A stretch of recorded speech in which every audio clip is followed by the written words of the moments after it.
Hello, I am Mandy Baker, the Chief Happiness Officer, coming at you to tell you more tips and advice about workplace wellbeing. And we are focusing at the moment on motivation and how to build motivation, how to be observant about your motivation levels, your team's motivation levels, okay? So today, another important component of motivation is connection. Now, connection means how do you feel about the task, the purpose of the task, the why behind the task? How connected do you feel with this task?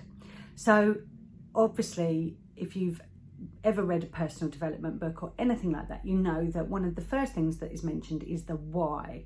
Why do you want something? Why do you want a goal? Why do you want to do something? So obviously connection plays a large part of this. How much purpose is behind this task that you want to feel motivated about? And the more connected you feel to the task, to the bigger vision, the more motivated you and your team will feel.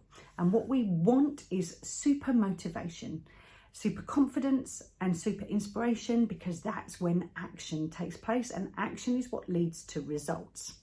So a lot of people, the majority of people, without getting into sweeping generalizations, most people are externally referenced, which means they need other people. They need a higher purpose other than just themselves to act. So having your team feel like they belong, so whether that purpose and that connection comes from a real engagement to their business and to the organisation they work for, or whether that comes from having an amazing team feeling, then that is what builds motivation and builds that connection. So the more we work on the team and feeling connected to each other, and it could be that you really need to improve within your workplace the motivation and the efficiency of jobs going through a business. Now, the more connected you feel to the entire organisation, to other departments, then the more you are going to feel motivated to carry out that task and help the next stage along. You know, usually there's another department going along. I know that in the print industry you have office admin, sales, planning, studio, production, dispatch, all of those things. All of those departments need to work really closely together. Now, if you have no connection to the other departments, you have no desire to make their day a little bit easier, then your motivation to help them on that next stage will be lower. So if you feel connected to the bigger vision, you feel connected to the team, you feel connected to the organisation and the overall purpose of everyone, then you're more likely to feel more motivated about your job and about the purpose and the project and the tasks that take place within the workplace.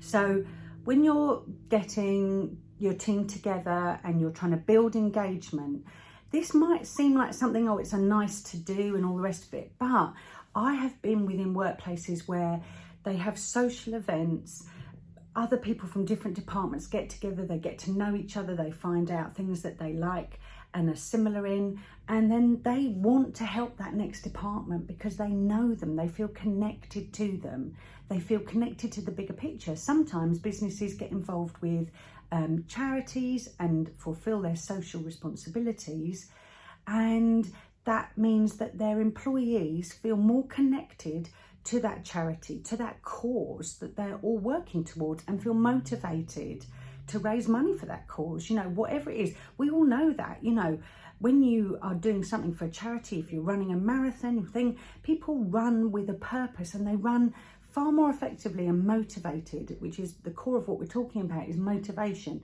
To get that motivation, if you feel that there's a purpose and there's a connection. So it's a really good one, but it's a deep one. And it is for those of us who are externally referenced. We need something else other than just ourselves to motivate us. So I hope that means something to you and helps you. But it all boils down to a mindfulness of yourself and your behaviours and a mindfulness of your team. If you manage your team in exactly the same with each of those team members, you will only get so much out of them. If you manage them by looking at them, observing their behaviours, not judging them, but seeing them as humans and seeing how you can get them to produce better results, feel more motivated, feel more inspired, feel more confident, then that will work well for your business. So go to my website, thechiefhappinessofficer.co.uk, for more information about how I can help you upgrade your workplace wellbeing.